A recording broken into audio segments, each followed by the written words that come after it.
ನಾವು ಈ ಸ್ವಲ್ಪ ಸಮಯ ದೇವರ ವಾಕ್ಯವನ್ನು ಧ್ಯಾನಿಸುತ್ತಾ ಹೋಗೋಣ. ನಹೂಮನು ಬರೆದ ಪ್ರವಾದನೆ ಗ್ರಂಥ 1ನೇ ಅಧ್ಯಾಯದ 3ನೇ ವಾಕ್ಯವನ್ನು ನಾವು ಓದಿಕೊಳ್ಳೋಣ. ಯೆಹೋವನು ದೀರ್ಘಶಾಂತನಾಗಿದ್ದರೂ ಆತನ ಶಕ್ತಿಯು ಅಪಾರ, ಅಪರಾಧಿಗಳನ್ನು ಶಿಕ್ಷಿಸದೆ ಬಿಡಲು.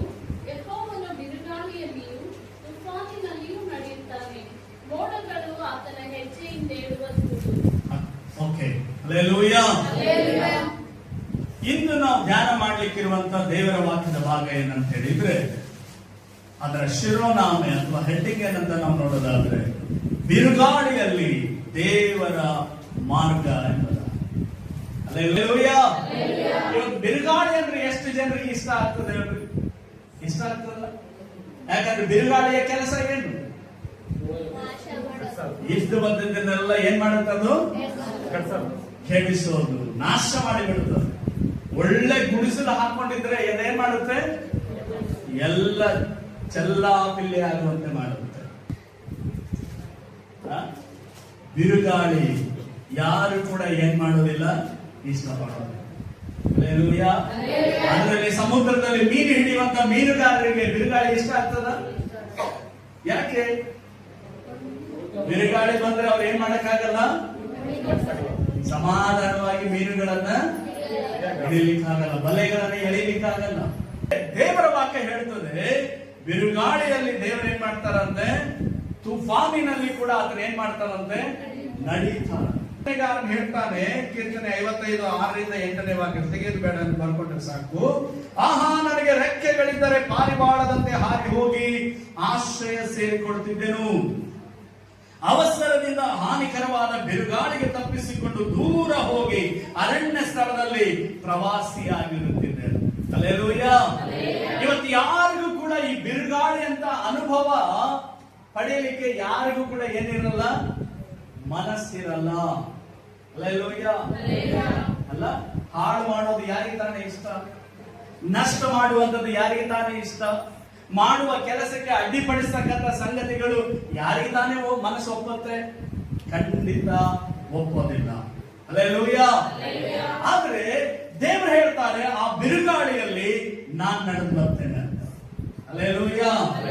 ಇವತ್ತು ದೇವರ ಆತ್ಮನಿಂದ ನಿಮಗೆ ಪ್ರವಾದನೆಯಾಗಿ ದೇವರು ಮಾತನಾಡ್ತಾ ಇದ್ದಾರೆ. ಲಕ್ಷ್ಯ ಕೊಟ್ಟು ಕೇಳಿಸ್ಕೊಳ್ಳಿ. ಹಲ್ಲೆಲೂಯಾ. ಆ ಬಿರುಗಾಳಿಯಲ್ಲಿ, ಆ ತುಫಾನಿನಲ್ಲಿ ದೇವರು ನಡೀತಾರಂತೆ. ಹಲ್ಲೆಲೂಯಾ. ಆ ತುಫಾನಿನಲ್ಲಿಯೂ ಆ ಬಿರುಗಾಳಿಯಲ್ಲಿಯೂ ಏನಾಗಿದೆ ಅಂದ್ರೆ, ದೇವರ ವಾಕ್ಯ ಹೇಳ್ತದೆ, ಮೋಡಗಳು ಆತನ ಹೆಜ್ಜೆಯಿಂದ ಏಳುವ ಧೂಳು. ಹಲ್ಲೆಲೂಯಾ. ಈ ಮೋಡಗಳನ್ನು ಏನ್ ಕಾಣ್ತಿದ್ದೀರಲ್ಲ, ಬಿರುಗಾಳಿಯನ್ನು ಏನ್ ಕಾಣ್ತಾ ಇದ್ದೀರಲ್ಲ, ಬಿರುಗಾಳಿಯ ಮಧ್ಯದಲ್ಲಿ ನಿನ್ನ ಸೃಷ್ಟಿಕರ್ತನು ನಡೆದು ಬರಲಿಕ್ಕೆ ಆತನು ಸರ್ವಶಕ್ತನಾಗಿಲ್ಲ. ಹಲ್ಲೆಲೂಯಾ.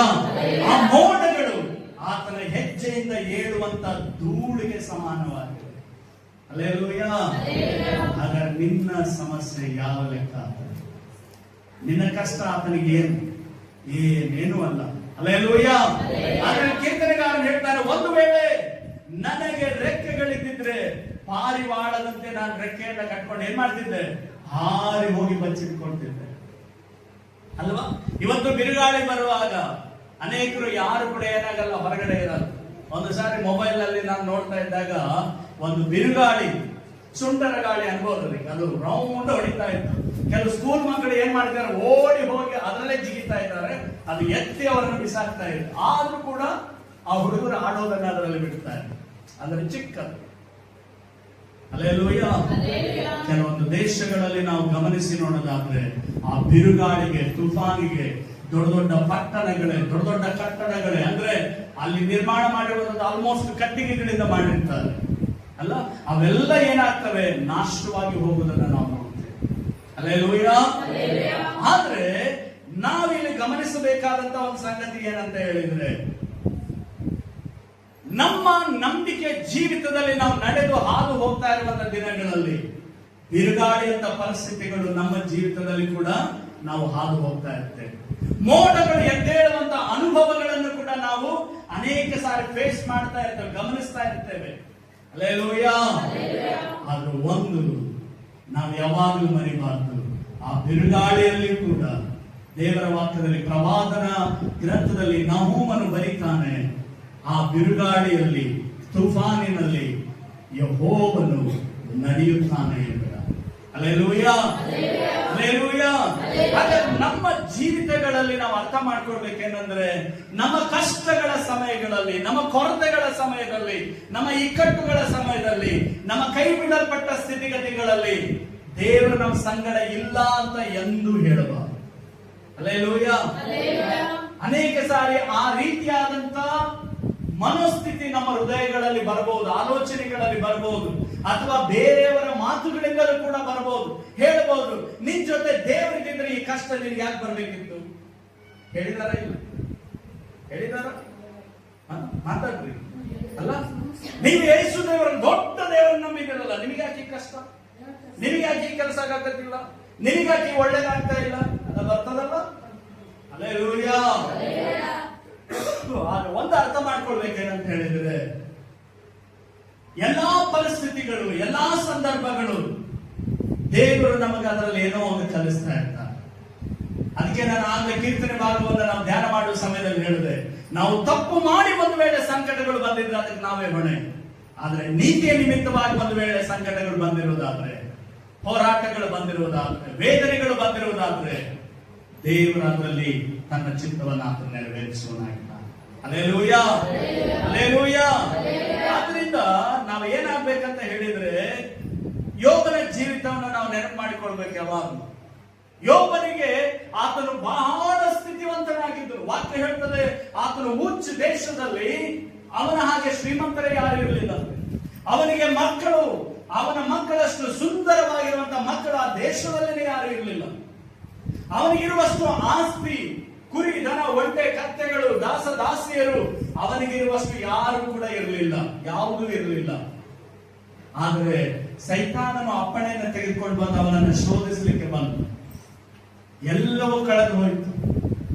ಎಲ್ಲವೂ, ಆಸ್ತಿ, ಐಶ್ವರ್ಯ ಎಲ್ಲ ಕಳೆದು ಹೋಯ್ತು. ಕೊನೆಗೆ ಅವನ ದೇಹದ ಆರೋಗ್ಯ ಕೂಡ ಕಳೆದು ಹೋಯ್ತು. ಹಲ್ಲೆಲೂಯಾ. ಆದ್ರೆ ಯೋಬನಲ್ಲಿ ಒಂದು ಮಾತು ಹೇಳ್ತಾನೆ, ಯೆಹೋವನೇ ಕೊಟ್ಟನು, ಯೆಹೋವನೇ ತೆಗೆದುಕೊಂಡನು, ಯೆಹೋವನ ನಾಮಕ್ಕೆ ಸ್ತೋತ್ರವಾದ. Hallelujah, hallelujah. ಹಾಗಾದ್ರೆ ಈ ಮಾತು ದೇವರ ಮಕ್ಕಳಾದ ನಮ್ಮ ಜೀವಿತದಲ್ಲಿ ಸರಿಯಾಗಿರ್ಬೇಕಾದಂಥದ್ದು ಬಹಳ ಪ್ರಾಮುಖ್ಯ. ಹಲ್ಲೆಲೂಯಾ. ನಮ್ಮ ಜೀವಿತದಲ್ಲಿ ಅದು ಸಾಕ್ಷಿಯೋಪಾದಿಯಲ್ಲಿ ಕಾಪಾಡಿಕೊಳ್ಬೇಕಾದಂಥದ್ದು ಬಹಳ ಪ್ರಾಮುಖ್ಯ. ಯಾಕಂದ್ರೆ ಯೋಬನ ಜೀವಿತ ನಮಗೆ ಅದನ್ನ ಕಲಿಸ್ತದೆ. ಯೋಬನ ಜೀವಿತದಿಂದ ನಾವು ಅದನ್ನ ಕಲಿತೇವೆ. ಹಲ್ಲೆಲೂಯಾ. ಅದರಿಂದ ದೇವರು ತನಗೆ ಮಹಿಮೆಯನ್ನ ಪಡಿಸಿಕೊಳ್ಳೋದಕ್ಕೆ ಯಾರನ್ನ ಯಾವುದನ್ನ ಬೇಕಾದ್ರೂ ಉಪಯೋಗಿಸ್ತಾರೆ ಅಲ್ಲ. ಕಳೆದ ಸಾರಿ ನಾನು ಮಾತನಾಡುವಾಗ ವಾಕ್ಯ ಸಂದೇಶದಲ್ಲಿ ಹೇಳ್ತಾ ಇದ್ದೆ, ಒಂದು ಸಾರಿ ಯೇಸು ಸ್ವಾಮಿ ಯೆರೂಸಲೇಮಿನ ಬೀದಿಗಳಲ್ಲಿ ಆತನು ಕತ್ತೆಯ ಮೇಲೆ ಅರಸನೋಪಾದಿಯಲ್ಲಿ ಬರ್ತಾ ಇರಬೇಕಾದ್ರೆ, ದೇವಾಲಯದ ಹತ್ತಿರ ಬರ್ತಾ ಇದ್ದಂಗೆನೆ ಅಲ್ಲಿರುವಂತಹ ಮಕ್ಕಳು, ದೊಡ್ಡವರೆಲ್ಲರೂ ಆರ್ಭಟಿಸಲಿಕ್ಕೆ ಶುರು ಮಾಡಿದ್ರು. ದಾವೀದ ಕುಮಾರನಿಗೆ ಜಯ, ಹೋಸನ್ನ ಎಂಬುದಾಗಿ ಹೇಳಲಿಕ್ಕೆ ಶುರು ಮಾಡಿದ್ರು. ಆಗ ಅಲ್ಲಿದ್ದಂತ ಧಾರ್ಮಿಕ ಮುಖಂಡ ಕೆಲವರು ಹೇಳಿದ್ರು, ಇವ್ರಿಗೆ ಸುಮ್ಮನಿರ್ಲಿಕ್ಕೆ ಹೇಳಿ. ಆದ್ರೆ ಯೇಸು ಅವನಿಗೆ ಹೇಳಿದ್ರು, ಇವರು ಸುಮ್ಮನಾದ್ರೆ ಈ ಕಲ್ಲುಗಳು ಕೂಗ್ತವೆ. Hallelujah, hallelujah. ಮಾತ್ರವಲ್ಲ, ದೇವರು ತಾನು ಉಂಟು ಮಾಡಿದ ಪ್ರತಿ ಸೃಷ್ಟಿ, ಅದು ಕಲ್ಲಾಗಿರ್ಬೋದು, ಸಮುದ್ರ ಆಗಿರ್ಬೋದು, ಜಲರಾಶಿಗಳಾಗಿರಬಹುದು ಅಲ್ವಾ, ಯಾವುದೇ ವಸ್ತು ಅದು ಜೀವನೋ ನಿರ್ಜೀವನೋ ದೇವರನ್ನ ಸ್ತುತಿಸುವಂತೆ ಮಾಡುವುದಕ್ಕಾಗಿಯೇ ದೇವರವೆಲ್ಲವುಗಳನ್ನು ಕೂಡ ಉಂಟು ಮಾಡಿದ್ದಾರೆ. ಹಲ್ಲೆಲೂಯಾ. ಯಾಕಂದ್ರೆ ಕೀರ್ತನೆಗಾರನು ಒಂದು ಕಡೆಯಲ್ಲಿ ಬರೀತಾನೆ, ಬೇಕಾದ್ರೆ ನಾವು ಅದನ್ನು ಓದೋಣ.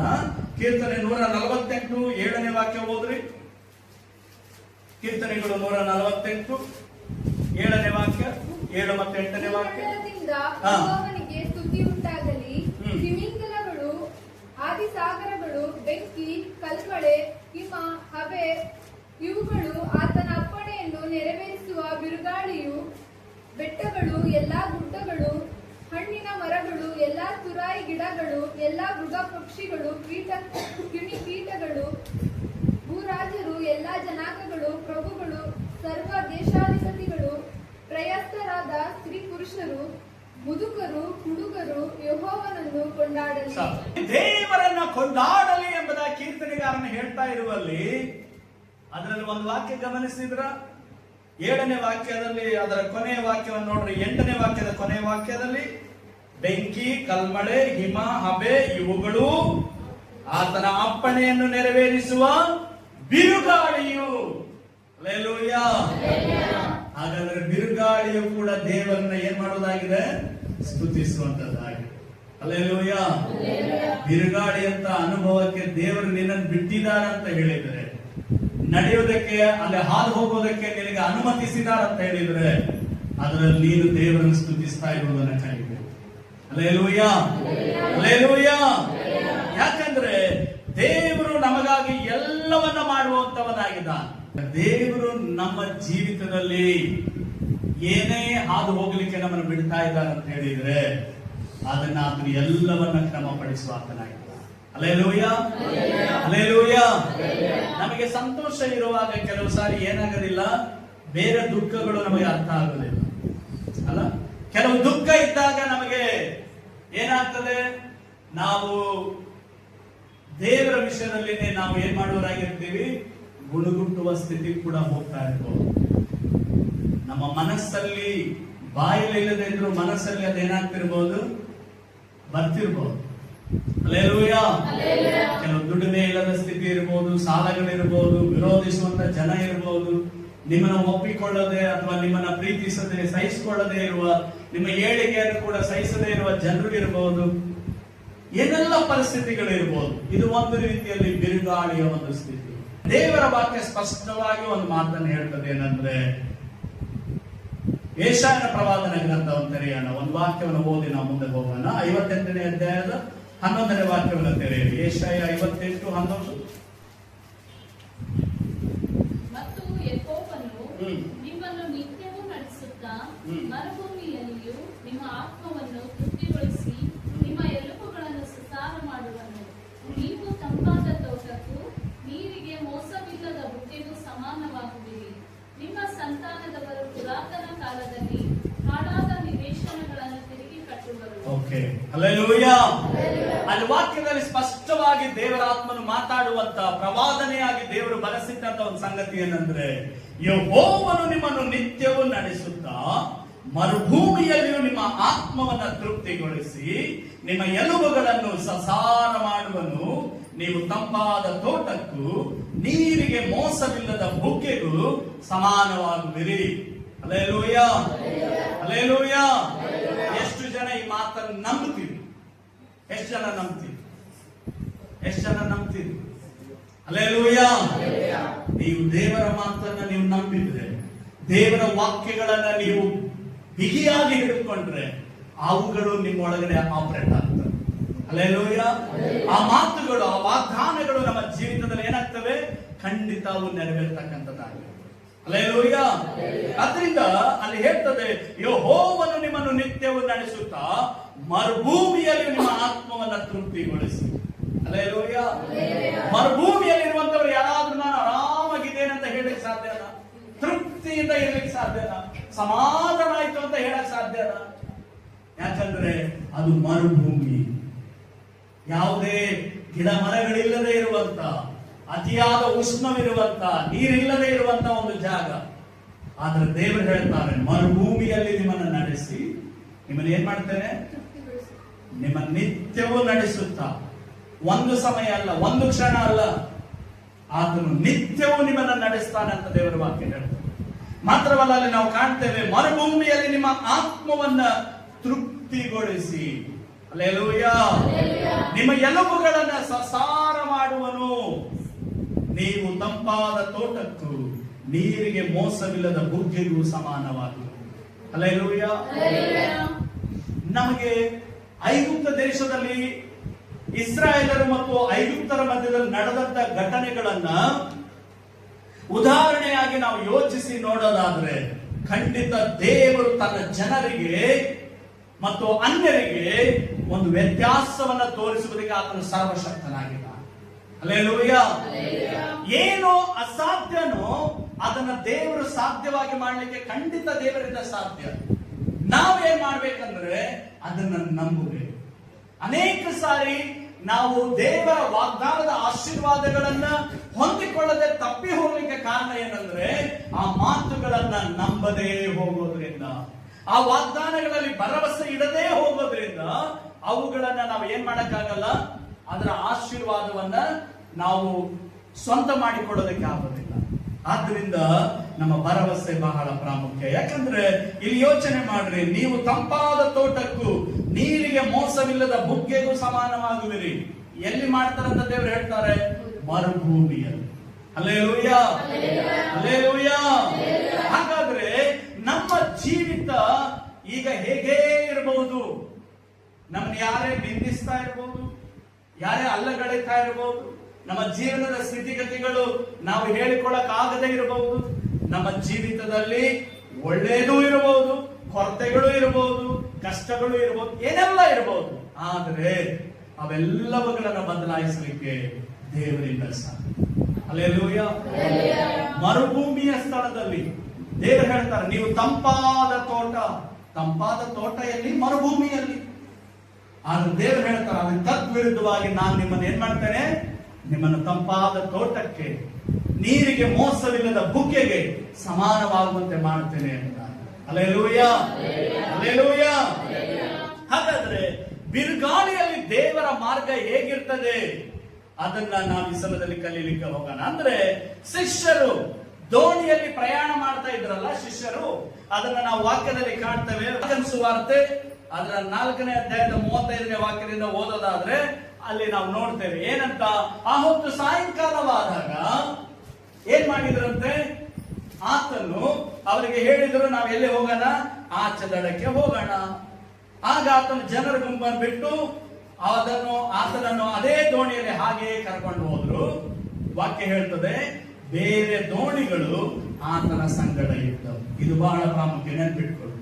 ಹಲ್ಲೆಲೂಯಾ. ಯೇಸು ಸ್ವಾಮಿ ತನ್ನ ಶಿಷ್ಯರುಗಳಿಗೆ ಹೇಳಿದ್ರು, ನಾವು ಆಚೆ ದಡಕ್ಕೆ ಹೋಗೋಣ.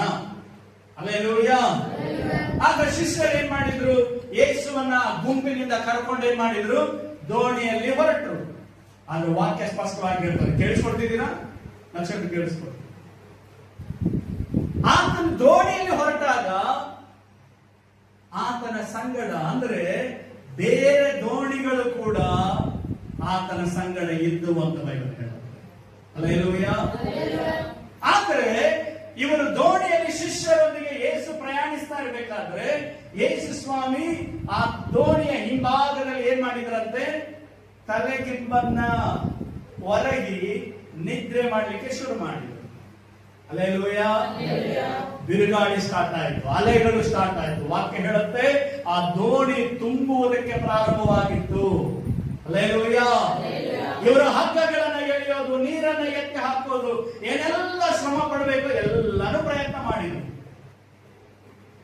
ಕೊನೆಗೆ ನೆನಪಾಯ್ತು, ಓ ಸ್ವಾಮಿನೇ ನಮ್ಮ ಜೊತೆಯಲ್ಲಿದ್ದಾರೆ, ಹೋಗಿ ಸ್ವಾಮಿ ನಮ್ಮ ಬಗ್ಗೆ ನೀನ್ ಚಿಂತೆ ಇಲ್ವೋ, ನಾವು ಸಾಯ್ತಾ ಇದ್ವಿ.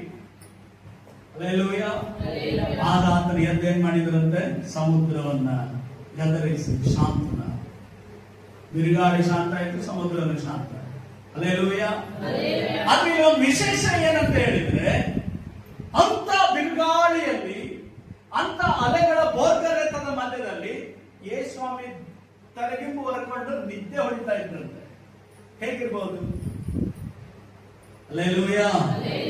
ನಿನ್ನ ಬಿರುಗಾಳಿ ಸ್ಥಿತಿಯಲ್ಲಿ ಕೂಡ ನೀನು ಒಬ್ಬನೇ ಇಲ್ಲ, ಯೇಸ್ವಾಮಿ ಮಲಗಿಕೊಂಡಿದ್ದಾರೆ.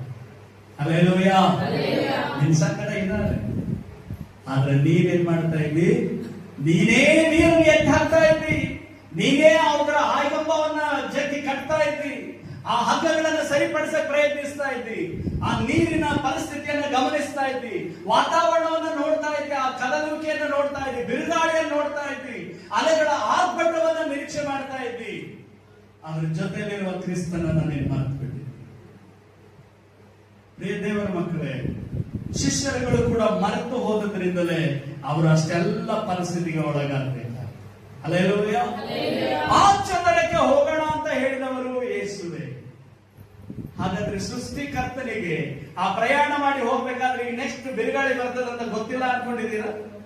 ಅಲೆಗಳು ಹೊಡಿತದಂತ ಗೊತ್ತಿಲ್ಲ ಅನ್ಕೊಂಡಿದ್ದೀರಾ? ಶಿಷ್ಯರುಗಳು ಈ ರೀತಿಯೆಲ್ಲ ಪ್ರಯಾಸ ಪಡಬೇಕಾಗ್ತದೆ ಅನ್ನೋದು ಗೊತ್ತಿಲ್ಲ ಅನ್ಕೊಂಡಿದ್ದೀರಾ? ಖಂಡಿತ ಗೊತ್ತು. ಹಲ್ಲೆಲೂಯಾ. ಆದ್ರೆ ಯೇಸು ಸ್ವಾಮಿ ಏನ್ ಮಾಡಲಿಲ್ಲ, ತಾನೇ ಸರಿ ನಾನು ನಿಲ್ಲಿಸ್ತೇನೆ ಸುಮ್ಮನೆ ಅಂತ ಹೇಳಿಲ್ಲ. ಅಲ್ಲಿ ಯೇಸು ಸ್ವಾಮಿ ನಿದ್ರೆ ಮಾಡ್ತಾರೆ. ನನಗೂ ಕೂಡ ಅದೇ ಅಷ್ಟೇ, ಆ ಬಿರುಗಾಳಿಯಲ್ಲಿ ಹೆಂಗ್ ಮಕ್ಕೊಂಡಿರ್ಬೇಕು. ಹಲ್ಲೆಲೂಯಾ. ಆ ನೀರು ಸಿಡಿದ್ರೆ ಅಲ್ಲ, ಇವತ್ತು ಒಂದ್ ನದಿ ನೀರು ಸಿಡಿದ್ರೆ ನಮ್ಗೆ ಏನಾಗಲ್ಲ, ನಿದ್ದೆ ಬರ್ತದ? ಅಥವಾ ಮಲಗಿದಾಗ ಯಾರಾದ್ರೂ ನೀರು ಸಿಡಿಸಿದ್ರೆ ನಿದ್ದೆ ಬರ್ತದ? ಕೆಲವರು ಇರ್ತಾರೆ ನೀರಲ್ಲ ಕೊಡಾನೆ ಸುಡುದ್ರು ಕೂಡ ಹೇಳೋದು. ಆದ್ರೆ ಯೇಸು ಸ್ವಾಮಿ ಅದೆಲ್ಲದರ ಮಧ್ಯದಲ್ಲಿ ಇದ್ರಂತ ಹೇಳಿದ್ರೆ ಅಲ್ಲಿ ಏನೋ ಒಂದು ಕಾರ್ಯ ತಾನು ಯಾರು ಅಂತ ತೋರಿಸ್ಬೇಕಂತ. ಹಲ್ಲೆಲೂಯಾ. ಅಲ್ಲಿ ವಾಕ್ಯದಲ್ಲಿ ನಾವು ಗಮನಿಸಬಹುದು ಏನಂತ ಹೇಳಿದ್ರೆ, ಅಲ್ಲಿ ನಾವು ನೋಡ್ತೇವೆ ಆ ಮಾರ್ಕನ ಸುವಾರ್ತೆ 4ನೇ ಅಧ್ಯಾಯ 40-41 ಓದಮ್ಮ. ಅವರನ್ನು ಯಾಕೆ ಧೈರ್ಯವಿಡುತ್ತೀರಿ? ಇನ್ನೂ ನಿಮಗೆ ನಂಬಿಕೆ ಇಲ್ಲವೇ ಎಂದು ಕೇಳಲು ಅವರು ಬಹು ಭಯಪಟ್ಟು, ಈತನು ಯಾರಿರಬಹುದು? ಗಾಳಿಯೂ ಸಮುದ್ರವೂ ಸಹ ಈತನು ಹೇಳಿದ ಹಾಗೆ ಕೇಳುತ್ತವಲ್ಲ.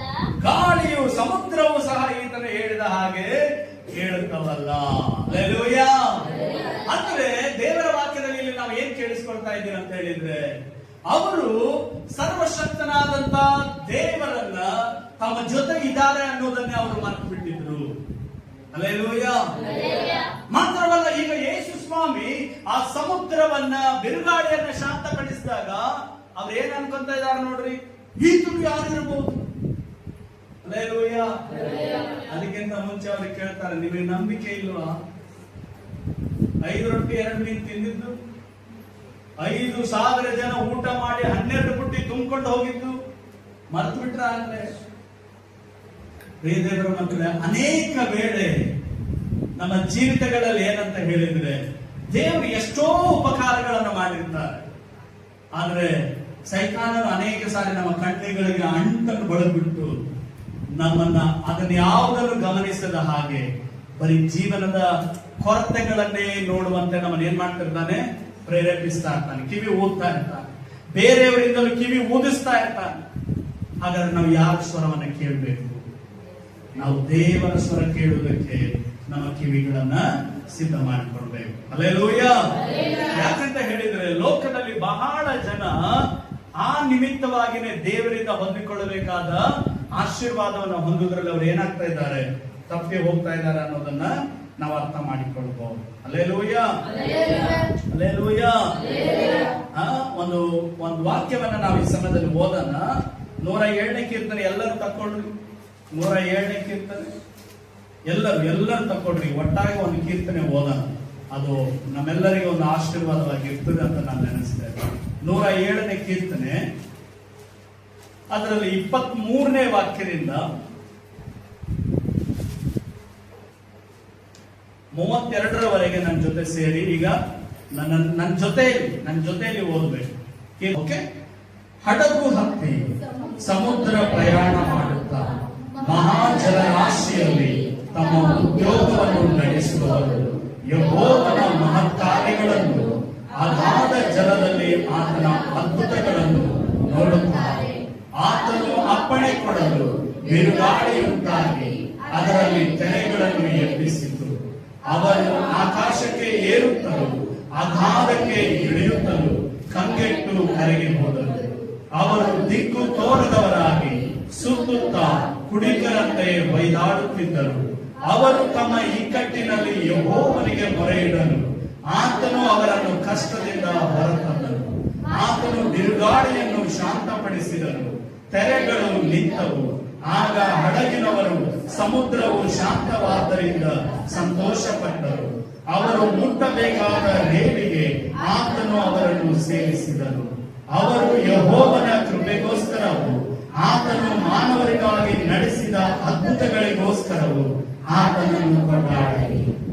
ನೆರೆದ ಸಭೆಯಲ್ಲಿ ಆತನನ್ನು ಕೀರ್ತಿಸಲಿ, ಊಟದಲ್ಲಿ ಕೊಂಡಾಡಲಿ. ಹಲ್ಲೆಲೂಯಾ. ಹಲ್ಲೆಲೂಯಾ. ಇಲ್ಲಿ ಕೀರ್ತನೆಗಾರನು ಎಷ್ಟು ಸುಂದರವಾಗಿ ಬರೆದಿರುವುದನ್ನು ನಾವು ಕಾಣುತ್ತೇವೆ. Hallelujah, hallelujah. ಯಾಕಂದ್ರೆ ದೇವರಿಗೆ ಅಸಾಧ್ಯವಾದದ್ದು ಯಾವುದೂ ಇಲ್ಲ. ಹಲ್ಲೆಲೂಯಾ.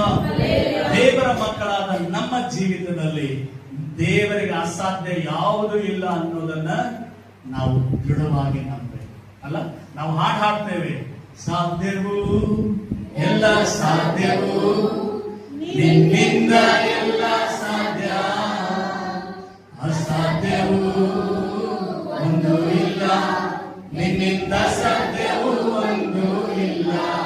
ಎಲ್ಲರೂ ಸಾಧ್ಯವು ಎಲ್ಲ ಸಾಧ್ಯವು ನಿನ್ನಿಂದ ಎಲ್ಲ ಸಾಧ್ಯ, ಅಸಾಧ್ಯವು ಒಂದು ಇಲ್ಲ, ನಿನ್ನಿಂದ ಸಾಧ್ಯವು ಒಂದು ಇಲ್ಲ. ಹಲ್ಲೆಲೂಯಾ. ಅಲ್ಲಿ ಚರಣ ಇದೆಲ್ಲ, ಸಮುದ್ರ ನಿನ್ನ ಕಂಡು ಹೆದರಿ ಓಡಿದೆ, ಯೋರ್ದಾನ್ ನಿನ್ನ ಕಂಡು ಹಿಂಜಾರಿ ಓಡಿದೆ. ಹಲ್ಲೆಲೂಯಾ. ಹಾಗಾದ್ರೆ ಸಮುದ್ರವೇ ಆತನನ್ನ ನೋಡಿ ಹೆದರುವಂತದ್ದಿರುವಾಗ, ಹಾಗಾದ್ರೆ ನೀವು ಯಾರಿಗೆ ಹೆದರ್ತಾ ಇದ್ದಿ, ಯಾವುದನ್ನ ಅನುಸರಿಸ್ತಾ ಇದ್ದಿ? ಹಲ್ಲೆಲೂಯಾ. ಯಾವುದಕ್ಕೆ ಭಯ ಪಡ್ತಾ ಇದ್ದಿ, ಯಾವುದನ್ನ ನೀವು ಪ್ರೀತಿಸ್ತಾ ಇದ್ದಿ? ಸಮುದ್ರವನ್ನು, ಒಣನೆಲವನ್ನು, ಸಕಲವನ್ನು ಉಂಟು ಮಾಡಿದ ದೇವರು ನನ್ನನ್ನ ನಿಮ್ಮನ್ನ ಉಂಟು ಮಾಡುವಾಗ ದೇವರ ವಾಕ್ಯ ಹೇಳ್ತದೆ, ಆತನು ತನ್ನ ಹೋಲಿಕೆಗೆ ಸರಿಯಾಗಿ ಉಂಟು ಮಾಡಿದ್ದಾನೆ. Hallelujah, hallelujah. ಹಾಗಾದ್ರೆ ದೇವರು ಬಹು ಪ್ರೀತಿಯಿಂದ ನನ್ನನ್ನು ನಿನ್ನನ್ನು ಉಂಟು ಮಾಡಿದ್ದಾನೆ. ಯೆಶಾಯನು ಪ್ರವಾದಿಸ್ತಾರೆ, ನೀನು ನನ್ನ ದೃಷ್ಟಿಯಲ್ಲಿ ಅಮೂಲ್ಯನು, ಮಾನ್ಯನು, ಪ್ರಿಯನು ಎಂಬುದಾಗಿ. ಹಲ್ಲೆಲೂಯಾ. ಹಾಗಾದ್ರೆ ನಿನ್ನ ನೀನು ಯಾಕೆ ಕಡೆಗಣಿಸ್ಕೊಳ್ತಿ? ನಿನ್ನ ಸ್ಥಿತಿಗಳನ್ನ ನೋಡಿ ಯಾಕೆ ನಿನ್ನ ಜೀವನವನ್ನ ನೀನೇ ನಿರ್ಧರಿಸ್ಕೊಳ್ತಿ? ದೇವರ ಮೇಲೆ ನಿರೀಕ್ಷೆ ಇರುವುದನ್ನ ಕಲಿತುಕೊ. Hallelujah, hallelujah. ಬಿರುಗಾಳಿಯ ಅಲೆಗಳು ಶಿಷ್ಯರಿಗೆ ಏನನ್ನ ಕಲಿಸಿಕೊಟ್ಟು ಹೇಳ್ರಿ? ದೇವರ ಮಹಿಮೆ, ಯೇಸು ಯಾರು ಅನ್ನೋದನ್ನ ಅವರು ತಿಳಿಯುವಂತೆ ಆ ಬಿರುಗಾಳಿ ಕಲಿಸಿಕೊಟ್ಟು. ಹಲ್ಲೆಲೂಯಾ. ಹಾಗಾದ್ರೆ ನಿನ್ನ ಜೀವಿತದಲ್ಲಿ ಹಾದು ಹೋಗಿರುವಂತ ಅಥವಾ ಹಾದು ಹೋಗ್ತಾ ಇರುವಂತ ಪರಿಸ್ಥಿತಿಗಳಲ್ಲಿ ನಿನ್ನ ದೇವರನ್ನ ನೀವು ಯಾವ ರೀತಿ ನೋಡ್ತಾ ಇದ್ದೀವಿ? ಅನ್ಯರ ಹಾಗೆ ದೇವರು ಕಣ್ಮುಚ್ಕೊಂಡು ಕೂತಿದ್ದಾನೆ ಅಂತ ಹೇಳೋಕೆ ನೀನ್ ರೆಡಿ ಇದೆಯಾ? ದೇವರಿಗೆ ಇದು ಆಗಿಲ್ಲ, ಇನ್ನೂ ಅಷ್ಟೆಲ್ಲಾ ಜನರಿಗೆ ಸರಿ ಮಾಡ್ಕೊಂಡು ಇನ್ನು ನನ್ನ ಮುಟ್ಟಕ್ಕೆ ಲೇಟ್ ಆಗುತ್ತೆ ಅಂತ ಅನ್ಕೊಳ್ತಾ ಇದೀಯಾ? ಅದು ನಿನ್ನ ಮೂರ್ಖತನ.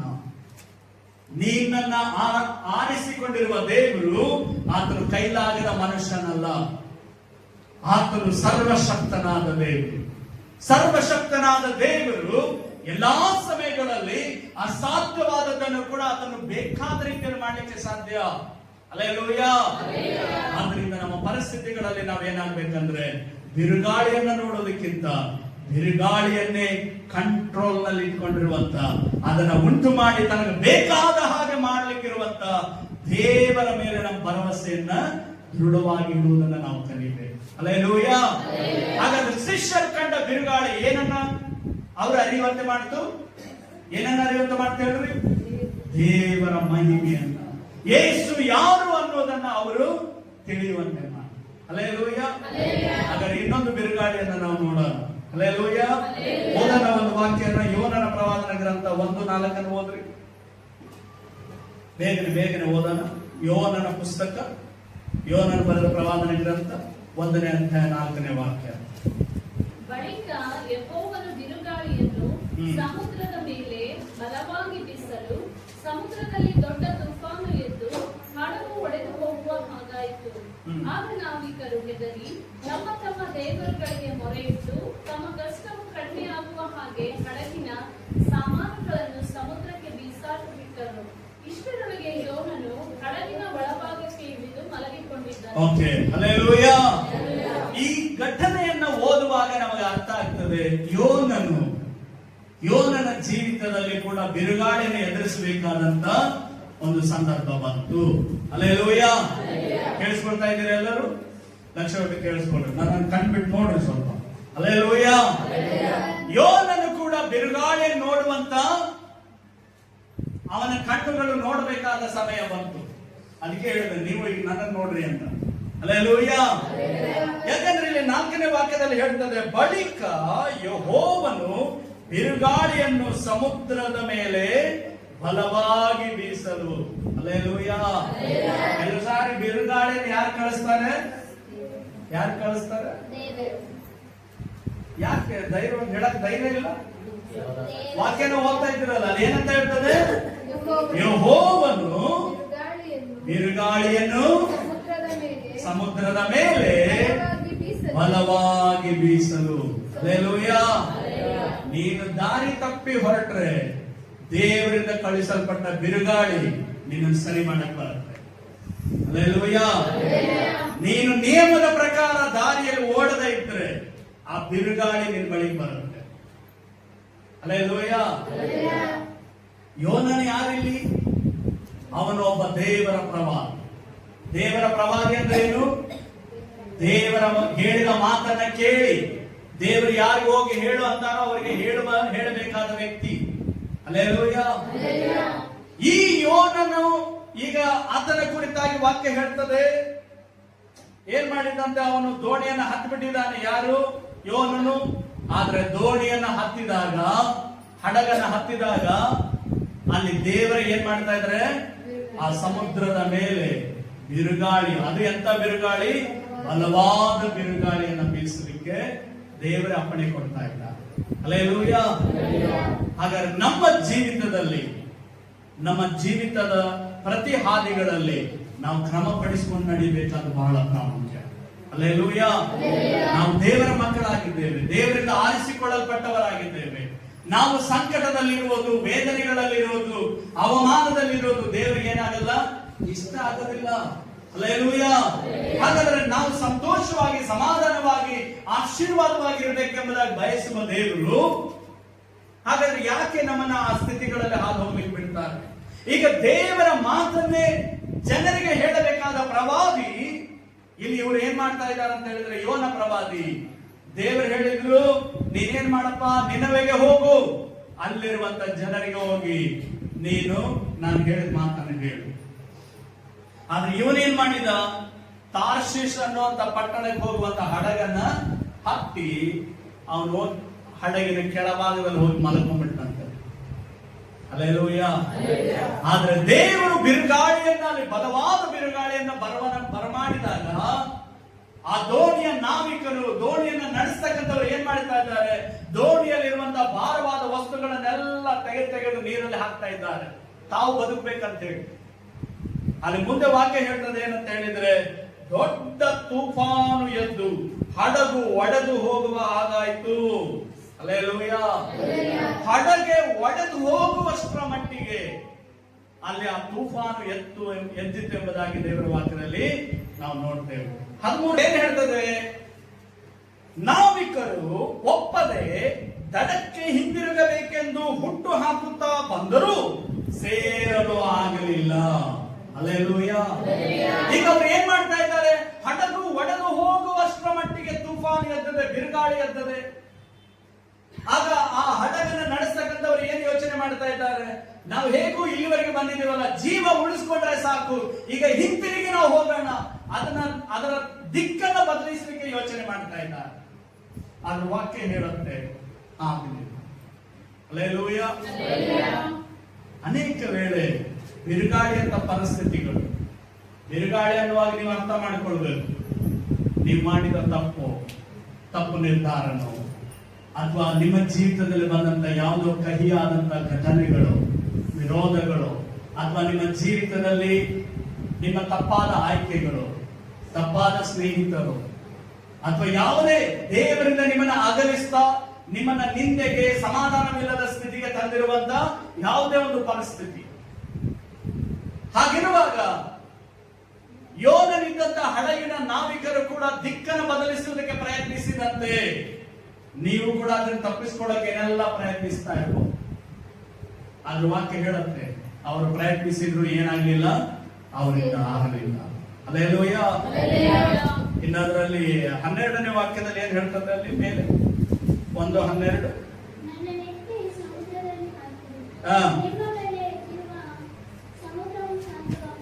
ಈ ದೊಡ್ಡ ತುಫಾನು ನಿಮಗೆ ಸಂಭವಿಸುವುದು ನನ್ನ ನಿಮಿತ್ತವೇ. ಹಲ್ಲೆಲೂಯಾ. ಅಲ್ಲಿ ಏನ್ ಮಾಡ್ತಾ ಇದ್ದಾನೆ ಯೋನನು ಹೇಳ್ತಾ ಇದ್ದಾನ ನಾವಿಕರಿಗೆ.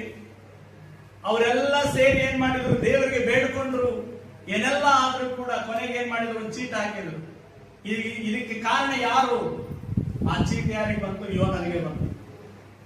ಕೇಳಿದ್ರು, ಏನಪ್ಪ ನಿಂದೆ ಪ್ರಾಬ್ಲಮ್ ಏನು, ಯಾಕೆ ಹೀಗೆ ಮಾಡಿದಿ? ಅವಾಗ ಅವನು ಹೇಳ್ತಾನೆ, ಅವನು ಎಷ್ಟು ಚಂದ ಹೇಳ್ತಾನೆ ಗೊತ್ತಾ? 9ನೇ ವಾಕ್ಯದಲ್ಲಿ ನೋಡ್ರಿ, ನಾನು ಇಬ್ರಿಯನು ಕಡಲನ್ನು ಒಣನೆಲವನ್ನು ಸೃಷ್ಟಿಸಿದ ಪರಲೋಕ ದೇವರಾದ ಯೆಹೋವನ ಭಕ್ತನು ಎಂದು ಹೇಳಿದನು. ಇವನು ಯೆಹೋವನ ಸನ್ನಿಧಿಯಿಂದ ಓಡಿ ಬಂದವನು ಎಂಬುದನ್ನು ಅವನು ಮೊದಲು ಹೇಳಿದ ಒಂದು ಮಾತಿನಿಂದ ಆ ಜನರು ತಿಳ್ಕೊಂಡಿದ್ರು. Hallelujah, hallelujah. ನಮ್ಮ ಒಂದೊಂದು ಮಾತು ಕೂಡ ನಾವು ಏನ್ ಮಾಡಿದೀವಿ ಅಂತ ಲೋಕದ ಜನ ತಿಳ್ಕೊಳ್ತಾರೆ. ಹಲ್ಲೆಲೂಯಾ. ನಾವು ಯಾರು ಅನ್ನೋದನ್ನ ಹೆಂಗ್ ತಿಳ್ಕೊಳ್ತಾರೆ? ನಮ್ಮ ಒಂದು ಮಾತಿನಿಂದಲೂ ಕೂಡ ತಿಳ್ಕೊಳ್ತಾರೆ. ಇಲ್ಲಿ ಯೋನನ ಕುರಿತಾಗಿ ಕೂಡ ಆ ದೋಣಿಯಲ್ಲಿದ್ದವರು ತಿಳ್ಕೊಂಡ್ರು. ಅವನು ಹೇಳ್ದ, ನಾನು ಇಬ್ರಿಯನು ಕಡಲನ್ನು ಒಣನೆಲವನ್ನು ಉಂಟು ಮಾಡಿದ ಏನಾಗಿದ್ದೇನೆ, ದೇವರ ಭಕ್ತ. ಅವ್ನು ಹೇಳಿದ ಮಾತಿನಿಂದ ತಿಳ್ಕೊಂಡ್ರು, ಇವನು ಏನೋ ದೇವರ ಮಾತು ಮೀರಿ ಎಲ್ಲಿಗೂ ಬರಾಕತ್ತಾನೆ ಇವನು, ಅದಕ್ಕೆ ಹಿಂಗಾಗಿದೆ. ಹಲ್ಲೆಲೂಯಾ. ಅದಕ್ಕೆ ಅವನಲ್ಲಿ ಮುಂದೆ 12ನೇ ವಾಕ್ಯದಲ್ಲಿ ಹೇಳ್ತಾನೆ, ನನ್ನನ್ನು ಎತ್ತಿ ಸಮುದ್ರದಲ್ಲಿ ಹಾಕ್ರಿ, ನಿಮ್ಮ ಮೇಲೆ ಎದ್ದಿರುವ ಸಮುದ್ರವು ಶಾಂತವಾಗುವುದು, ಈ ದೊಡ್ಡ ತುಫಾನು ನಿಮಗೆ ಸಂಭವಿಸಿದ್ದು ನನ್ನ ನಿಮಿತ್ತವೇ ಎಂಬುದು ನನಗೆ ಗೊತ್ತು ಎಂದು ಉತ್ತರ ಕೊಟ್ಟನು. Hallelujah, hallelujah. ಯೋನನಲ್ಲಿ ಅರ್ಥ ಮಾಡ್ಕೊಂಡ್ಬಿಟ್ಟಿದ್ದಾನೆ, ಈಗ ನಾನು ದೇವರ ಮಾತು ಕೇಳದೆ ಈಗ ತಿರುಗಿ ಬೇರೆ ರೂಟ್ ಹಿಡಿದಿದ್ರಿಂದಲೇ ಏನಾಗಿದೆ, ಈಗ ನನ್ನ ನಿಮಿತ್ತವೇ ಈ ದೊಡ್ಡ ತುಫಾನು ಬಂದದೆ. ಹಲ್ಲೆಲೂಯಾ. ಹಾಗಾದ್ರೆ ದೇವರ ಮಕ್ಕಳೇ, ನೀವು ತೆಗೆದುಕೊಂಡಂತ ಒಂದು ತಪ್ಪು ನಿರ್ಧಾರ, ನಿಮ್ಮ ಒಂದು ದುಡುಕು, ನಿಮ್ಮ ಒಂದು ಅಲಕ್ಷ್ಯತೆ, ನಿಮ್ಮ ಒಂದು ತಪ್ಪಾದ ಆಯ್ಕೆ ಅನೇಕ ವೇಳೆ ನಿಮ್ಮ ನಿಮಿತ್ತ ಇಡೀ ಮನೆಯನ್ನೇ, ನಿಮ್ಮ ಇಡೀ ಕುಟುಂಬವನ್ನೇ ಅದು ಬಾಧಿಸಬಹುದು ಅಲ್ಲ. ಬಾಧಿಸಿದ ಅನುಭವಗಳು ಇರಬಹುದು, ಬಾಧೆಯಲ್ಲಿ ಇರಬಹುದು, ಏನೆಲ್ಲ ಒಂದ್ ವೇಳೆ ಮುಂದೆ ಕೂಡ ಬರಬಹುದು. ಆದ್ರೆ ದೇವರ ಆತ್ಮನಿಗೆ ಹೇಳುವಂತದ್ದು ಏನಂತ ಹೇಳಿದ್ರೆ, ಅದನ್ನ ಒಂದು ಗಮನಿಸ್ತೇವೆ. ಆ ಮಾತನ್ನು ಕೇಳುವ ಮುನ್ನ ಯೋನನಲ್ಲಿ ಹೇಳ್ತಾ ಇದ್ದಾನೆ ಏನಂತ, ನನ್ನನ್ನು ಎತ್ತಿ ಸಮುದ್ರದಲ್ಲಿ ಹಾಕ್ತಾನೆ. ನಿಮ್ಮ ಮೇಲೆ ಎದ್ದಿರುವ ಈ ತುಫಾನ್ ಏನಾಗುತ್ತೆ, ಶಾಂತವಾಗುತ್ತೆ. ಸಮುದ್ರ ಶಾಂತ ಆಗುತ್ತೆ, ತುಫಾನು ಕೂಡ ಶಾಂತವಾಗುತ್ತೆ. ಇದೆಲ್ಲ ನನ್ನಿಂದಲೇ ಆಗಿರೋದು ಅಂತ ಹೇಳ್ತಾರೆ. ಆದ್ರೆ ಅವ್ರು ಏನ್ ಮಾಡ್ಲಿಲ್ಲ, ಒಪ್ಪಲಿಲ್ಲ, ಹಿಂದಿರುಗಲಿಕ್ಕೆ ಪ್ರಯತ್ನಿಸಿದ್ರು, ಆದ್ರೂ ಆಗ್ಲಿಲ್ಲ. ಹಲ್ಲೆಲೂಯಾ. ಆದ್ರೆ ಕೊನೆಗೆ ಅವರು ಎತ್ತಿ ನೀರಿನಲ್ಲಿ ಹಾಕಿದ ಮೇಲೆ ಏನ್ ಮಾಡ್ಲಿಲ್ಲ, ದೇವರು ಹೆಂಗೂ ನನ್ನ ಮಾತು ಕೇಳ್ದ ಹೊಂಟಿದ ಇವನು, ಹಿಂಗೆ ಆಗಲಿ ಅಂತ ದೇವರು ಬಿಟ್ಬಿಟ್ರ. ಹಲ್ಲೆಲೂಯಾ. ಅದಕ್ಕೆ ನಾವು ಒಂದು ತಿಳ್ಕೊಳ್ಬೇಕು, ದೇವರ ಆತ್ಮನು ನಮ್ಮನ್ನು ಎಂದಿಗೂ ಮರೆಯುವುದಿಲ್ಲ. ನನ್ನನ್ನ ನಿನ್ನನ್ನ ರಕ್ಷಣೆಗೆ ತಂದ ನೀತಿವಂತನಾದಂತ ದೇವರು ನಮ್ಮನ್ನು ಎಂದಿಗೂ ಮರೆಯುವುದಿಲ್ಲ. ಅಲ್ಲಿ ಯೋಧನನ್ನು ಕೂಡ ಮರೆಯಲಿಲ್ಲ. ಅವನು ದೇವರ ಮಾತನ್ನು ಮೀರಿ ಹೋಗುವವನಾಗಿದ್ದರೂ ಕೂಡ ದೇವರು ಅಲ್ಲಿರುವಂತ ದೊಡ್ಡ ಮೀನಿಗೆ ಅಪ್ಪಣೆ ಕೊಟ್ಟರಂತೆ. ಆ ಮೀನು ಏನ್ ಮಾಡ್ತು, ಹೋಗಿ ಯೋನನನ್ನ ನುಂಗಿತು. ಹಲ್ಲೆಲೂಯಾ. ನುಂಗಿದ ಪರಿಸ್ಥಿತಿ ಏನ್ ಗೊತ್ತಾ, ಅವನು ಎಲ್ಲಿದ್ರು ಆ ಮೀನಿಗೂ ಕೂಡ ಕಷ್ಟ. ಏನ್ ಕಷ್ಟ? ಮೀನು 3 ದಿನ ಉಪವಾಸ. ಹಲ್ಲೆಲೂಯಾ. ನೀವು ಮಾಡುವ ತಪ್ಪುಗಳಿಂದ ನಿಮ್ ಜೊತೆ ಇದ್ದವರಿಗೆ ನೀವು ಕೂಡ ತೊಂದರೆ ಕೊಡುವುದಾಗಿ ಮಾತಾಡ್ತೀವಿ. ನೀವು ತೆಗೆದುಕೊಳ್ಳುವಂತ ಒಂದು ತಪ್ಪು ನಿರ್ಧಾರ ನಿಮ್ಮ ಜೊತೆಗಿರೋರನ್ನೆಲ್ಲ ಅದು ಬಾಧಿಸ್ತದೆ. ಯೋನನು ಅಲ್ಲಿ ಆ ಮೀನಿನ ಹೊಟ್ಟೆಯಲ್ಲಿ ಇರಬೇಕಾದ ಸಮಯದಲ್ಲಿ ಜೀರ್ಣ ಕ್ರಿಯೆ ಮಾಡಿಕೊಳ್ಳುವುದನ್ನೇ ಮೀನು ನಿಲ್ಲಿಸ್ಬಿಟ್ಟು 3 ದಿನ. ಹಲ್ಲೆಲೂಯಾ. ಅಲ್ಲ, ಮೀನಿನ ಹೊಟ್ಟೆಯಲ್ಲಿ ಏನಾದ್ರೂ ಇದ್ರೆ ಉಳಿಲಿಕ್ಕೆ ಸಾಧ್ಯನಾ? ಅದ್ರ ಒಳಗಡೆ ಇರೋ ಕೆಮಿಕಲ್ ಏನ್ ಮಾಡ್ಬಿಡುತ್ತೆ, ಎಲ್ಲರೂ ಕರಗಿಸಿ ಎಲ್ಲ ಪುಡಿ ಪುಡಿ ಎಲ್ಲ ಏನು ಇಲ್ಲದಂಗ ಆಗ್ಬಿಡ್ಬೋದು. ಆದ್ರೆ ಹಾಗೆ ಮಾಡಿ ಆ ಮೀನಿನ ಹೊಟ್ಟೆಯಲ್ಲಿನೇ ಯೋನನು ದೇವರನ್ನ ದೃಷ್ಟಿಸಿ ಪ್ರಾರ್ಥನೆ ಮಾಡಿ. ಹಲ್ಲೆಲೂಯಾ. ಮೀನಿನ ವಾಸನೆ ಹೇಗಿರ್ತೈತಿ? ಬರೀ ಮೀನಿನ ವಾಸನೆ ಚೆನ್ನಾಗೇ ಇರ್ತೈತಿ. ಮೀನಿನ ಹೊಟ್ಟೆಯ ಕೊಳಕು ವಾಸನೆ ಹೇಗಿರ್ತೈತಿ? ಚೆನ್ನಾಗಿರತ್ತ. ಅದು ಯಾವ್ದರ ಹಳ್ಳದಲ್ಲಿ ಕೆರೆಯಲ್ಲಿ ಹಿಡಿದಿರೋ ಮೀನು ಅದ್ರ ಹೊಟ್ಟೆಯಲ್ಲಿರುವ ಗಲೀಜು ಹೆಂಗಿರ್ತೈತಿ? ಚೆನ್ನಾಗಿರುತ್ತೆ. ಮೈಗೆ ಹಚ್ಕೊಂಡು ಎಲ್ಲರ ಜೊತೆ ಓಡಾಡ್ಬೋದ? ಚೆನ್ನಾಗಿರ್ತದ? ಎಲ್ಲಾದ್ರೂ ಇದ್ರೆ ಏನ್ ಮಾಡ್ತಾರೆ? ಎಲ್ಲರೂ ಮೂಗಿಗೆ ಬಟ್ಟೆ ಕಟ್ಕೊಂಡು ಓಡ್ತಾರೆ. ಆದ್ರ ಮೀನಿನ ಹೊಟ್ಟೆಯಲ್ಲಿ ಅಲ್ಲಿ ಯೋನನ್ ಏನ್ ಮಾಡ್ತಾನೆ? ದೇವರಲ್ಲಿ ಪ್ರಾರ್ಥಿಸಿ ಪಶ್ಚಾತ್ತಾಪ ಪಡ್ತಾನೆ. ಪುನಃ ಮೀನಿಗೆ ದೇವರ ಅಪ್ಪಣೆ ಕೊಟ್ಟರು, ಹೋಗಿ ಇವನನ್ನು ಏನ್ ಮಾಡು ಅಂದ್ರೆ ದೇವ್ರ ಏನ್ ಮಾಡಿದ್ರು ಗೊತ್ತಾ? ಇವನು ಎಲ್ಲಿಗೆ ಹೋಗ್ಬೇಕು ಅಲ್ಲಿಗೆ ಆ ಮೀನ್ ಕರ್ಕೊಂಡು ಹೋಗಿ ಮಾಡಿದ್ರು. ಹಲ್ಲೆಲೂಯಾ. ನೀನ್ ದೇವ್ರ ಮಾತು ಕೇಳಲಿಲ್ಲ ಅಂದ್ರೆ ನಿನ್ನನ್ನು ಹೆಂಗ್ ತಿರುಗಿಸ್ಬೇಕಂತ ದೇವ್ರಿಗೆ ಗೊತ್ತು. ಹಲ್ಲೆಲೂಯಾ. ನೀನಾಗೆ ಮಾತು ಕೇಳಿದ್ರೆ ಆರಾಮಾಗಿ ಒಳ್ಳೆ ಹಡಗಿನಲ್ಲಿ ಒಳ್ಳೆ ವಾತಾವರಣವನ್ನು ನೋಡ್ತಾ, ಒಳ್ಳೆ ತಿಂತಾ ಕುಡಿತಾ ಖುಷಿ ಪಡ್ತಾ ಪ್ರಾರ್ಥನೆ ಮಾಡ್ತಾ ಹಲ್ಲೆಲೂಯಾ ಅಂತ ಏನ್ ಮಾಡ್ಬೋದು? ನೀನು ದೇವ್ರು ಹೇಳಿದ ಪಟ್ಟಣಕ್ಕೆ ಹೋಗಿ ಸಾರಬಹುದು. ಇನ್ನು 40 ದಿವಸಗಳೊಳಗಾಗಿ ಈ ಪಟ್ಟಣ ಕೆಡವಲ್ಪಡ್ತದೆ. ಇದನ್ನೇ ಕೊಟ್ಟಿದ್ದ ದೇವ್ರ ಮಾತನ್ನ ಹೋಗಿ ಹೇಳು ಅಂತ. ಹಲ್ಲೆಲೂಯಾ. ಆದ್ರೆ ಅವನು ಹೋಗಿ ಹೇಳಲಿಲ್ಲ. ಅಲ್ಲಿನ ಜನ ಕ್ರೂರಿಗಳು, ಅಂತವರು ಇಂಥವ್ರು ಅಂತ ಅನ್ಕೊಂಡು ಏನ್ ಮಾಡ್ಲಿಲ್ಲ, ಅವನು ಹೇಳಕ್ಕೆ ಮುಂದೆ ಬರಲಿಲ್ಲ. ಆದ್ರೆ ದೇವ್ರು ಏನ್ ಮಾಡಿದ್ರು? ಪುನಃ ಮೀನಿಗೆ ಅಪ್ಪಣೆ ಕೊಡುವಾಗ ಮೀನು ಬಂದು ಅವನನ್ನ ಕಾಲಿ ಬಿಡ್ತು. ಈಗ ಪುನಃ ರೆಡಿಯಾಗಿ ಸಾಹೇಬ್ರು ಎಲ್ಲಿಗೆ ಹೋಗ್ತಿದ್ದಾರೆ? ನಿನ್ನೆ ಪಟ್ಟಣದಲ್ಲಿ ಹೋಗಿ ಬೀದಿಗಳಲ್ಲಿ ಅಡ್ಡಾಡಿ ಏನ್ ಮಾಡ್ತಿದ್ದಾರೆ? ಸಾಕ್ತಾ ಇದ್ದಾರೆ. ಇನ್ನು 40 ದಿವಸಗಳೊಳಗಾಗಿ ಈ ಪಟ್ಟಣ ಕೆಡವಲ್ಪಡ್ತದೆ. ಹಲ್ಲೆಲೂಯಾ. ಓಕೆ, ಆದ್ರೆ ನಮ್ಮ ವಿಷಯ ಅದಲ್ಲ. ಇದರಲ್ಲಿ ಏನಂತ ಹೇಳಿದ್ರೆ, ಯೋನನು ಕಂಡಂತ ಬಿರುಗಾಳಿ ಅಲ್ಲ, ಯೋನನು ಕಂಡಂತ ಬಿರುಗಾಳಿ ಏನ್ ಮಾಡ್ತು? ಅವನನ್ನ ದೇವರು ನೇಮಿಸಿದ ಸ್ಥಳಕ್ಕೇನೆ ಹೋಗುವಂತೆ ಮಾಡಿ. ಹಲ್ಲೆಲೂಯಾ. ಹಲ್ಲೆಲೂಯಾ. ನೆನ್ಪಿಟ್ಕೊಳ್ರಿ, ಶಿಷ್ಯರು ಕಂಡಂತ ಬಿರುಗಾಳಿ ಯೇಸು ಯಾರು ಅಂತ ತಿಳಿಯುವಂತೆ ಮಾಡಿ. ಮೊದಲೇ ನೆನ್ಪಿಟ್ಕೊಳ್ಬೇಕು. ಇಲ್ಲಿ ಯೋನನು ಕಂಡಂತ ಬಿರುಗಾಳಿ, ಅನುಭವಿಸಿದಂತ ಬಿರುಗಾಳಿ ದೇವರು ನೇಮಿಸಿದ ಸ್ಥಳಕ್ಕೆ ನಡೆಸ್ತದೆ ಅನ್ನೋದನ್ನ ಅವನು ತಿಳ್ಕೊಳ್ಬೇಕು. ಹಲ್ಲೆಲೂಯಾ. ಇನ್ನೊಂದನ್ನು ಹೇಳಲಿಕ್ಕೆ ನಾನು ಪ್ರಯತ್ನ ಮಾಡ್ತೇನೆ. ಸಮಯ ಆಯ್ತು. ಓಕೆ, ನಾನು ಮುಗಿಸ್ಲಿಕ್ಕೆ ಬರ್ತೇನೆ. ಇನ್ನೊಂದನ್ನು ಹೇಳಿ ನಾವು ಮುಗಿಸ್ಲಿಕ್ಕೆ ಹೋಗೋಣ. ಪೌಲನು ಕಂಡಂತ ಬಿರುಗಾಳಿಯನ್ನು ನಾವು ಓದ್ಕೊಳ್ಳೋಣ. ಅದರಲ್ಲಿ ಅಪೊಸ್ತಲ ಕೃತ್ಯಗಳು 27ನೇ ಅಧ್ಯಾಯದ 13ನೇ ವಾಕ್ಯ. ಬೇಗನೆ ತೆರೆಯಿರಿ. ಅಪೊಸ್ತಲ ಕೃತ್ಯಗಳು 27:13. ತೆಂಕಣ ಗಾಳಿ ಮೆಲ್ಲಗೆ ಬೀಸಲಾಗಿ ತಮ್ಮ ಉದ್ದೇಶವು ಸಾರ್ಥಕವಾಯಿತೆಂದು ಭಾವಿಸಿ ಲಂಗರ ಎತ್ತಿ ಕ್ಷೇತ್ರ ದ್ವೀಪವನ್ನು ಅನುಸರಿಸಿ ತೀರದ ಮಗ್ಗುಲಲ್ಲೇ ಹೋಗುತ್ತಿದ್ದರು. ಸ್ವಲ್ಪ ಹೊತ್ತಿನ ಮೇಲೆ ಆ ದ್ವೀಪದ ಮೇಲಿನಿಂದ ಈಶಾನ್ಯ ಪೂರ್ವ ವಾಯು ಎಂಬ ಹುಚ್ಚು ಗಾಳಿಯು ಹೊಡೆಯಿತು. ಓಕೆ, ಸಾಕು. ಅಲ್ಲೇನನ್ನು ನಾವು ಕಾಣ್ತೇವೆ? ಈಗ ಪೌಲನು ಪ್ರಯಾಣಿಸ್ತಾ ಇದ್ದಂತ ಹಡಗು, ಆತನ ಜೊತೆ ಅನೇಕ ಖೈದಿಗಳು, ಆ ಯಜಮಾನನು ಅಂದ್ರೆ ಆ ಸೆರೆಮನೆ ಯಜಮಾನನು, ಅದರ ಅನೇಕ ಅಧಿಕಾರಿಗಳು, ವ್ಯಕ್ತಿಗಳು ಏನ್ ಮಾಡ್ತಾ ಇದ್ದಾರೆ? ಪ್ರಯಾಣಿಸ್ತಾ ಇದ್ದಾರೆ. ಆದ್ರೆ ಅವ್ರು ಪ್ರಯಾಣಿಸ್ತಾ ಇರ್ಬೇಕಾದ್ರೆ ಅಲ್ಲಿ ವಾಕ್ಯ ಹೇಳ್ತಲ್ಲ, ಹುಚ್ಚು ಗಾಳಿಯ ಹೆಸರು ಏನಂತ ಗೊತ್ತರ? ಈಶಾನ್ಯ ಪೂರ್ವ ವಾಯು ಎಂಬ ಹುಚ್ಚು ಗಾಳಿ ಹೊಡೆಯಿತು. ಮುಂದೆ ನೋಡೋದಾದ್ರೆ ಆ ಹೊಡೆತಕ್ಕೆ ಹಡಗು ಸಿಕ್ಕಿಕೊಂಡು ಗಾಳಿಗೆದುರಾಗಿ ನಿಲ್ಲುವುದಕ್ಕೆ ಆಗದೆ ಹೋದದ್ರಿಂದ ಗಾಳಿಗೆ ಆಸ್ಪದ ಕೊಟ್ಟು ನೂಕಿಸಿಕೊಂಡು ಹೋದೆವು. ಹಲ್ಲೆಲೂಯಾ. ಈಗ ಗಾಳಿಗೆ ಎದುರಾಗಿ ಹೋಗ್ಬೇಕಲ್ಲ, ಎದುರಾಗಿ ಹೋಗ್ಲಿಕ್ಕೆ ಆಗದೆ ಆ ಗಾಳಿ ಎಲ್ಲಿಗೆ ತಳ್ಳುತ್ತೋ ಅಲ್ಲಿಗೆ ಆ ದೋಣಿಯಲ್ಲಿ ಅವ್ರು ಏನ್ ಮಾಡ್ತಾ ಇದ್ದಾರೆ? ಹೋಗ್ತಾ ಇದ್ದಾರೆ. ಹಲ್ಲೆಲೂಯಾ. ಹಲ್ಲೆಲೂಯಾ. ಹಾಗಾದ್ರೆ ಬಿರುಗಾಳಿ ಪೌಲನಲ್ಲಿ ಪ್ರಯಾಣಿಸ್ತಾ ಇರ್ಬೇಕಾದ್ರೆ ಆ ಬಿರುಗಾಳಿಯಲ್ಲಿ ಏನ್ ಮಾಡ್ತಾ ಇದ್ದಾನೆ ಗೊತ್ತಾ? ಅವನೊಂದು ಮಾತನ್ನು ಹೇಳ್ತಾನೆ. ನಾವು ಅದರಲ್ಲಿ ಓದೋಣ. ಅಪೊಸ್ತಲ ಕೃತ್ಯಗಳು 27ನೇ ಅಧ್ಯಾಯ ಅಂದ್ರೆ 22ನೇ ವಾಕ್ಯಕ್ಕೆ ಬರ್ರಿ. 22.